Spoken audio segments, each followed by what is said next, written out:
ពេលខ្លះចង់ត្រឡប់ទៅរកជីវិតកាលពីក្មេងវិញជាជីវិតដែលអាចបណ្ដោយទៅតាមដំណើរពេលសប្បាយក៏សើចពេលឈឺក៏យំពេលឃ្លានក៏ញ៉ាំដែលមិនចាំបាច់សម្ដែងខុសពីការពិតមិនបាច់ត្រូវព្យាយាមញញឹមឲ្យអ្នកដទៃមើលមកថារីករាយទាំងដែលក្នុងចិត្តកំពុងក្រំគ្នានោះទេ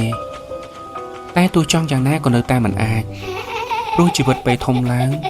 និងជីវិតកាលនៅក្មេងមិនដូចគ្នាទេ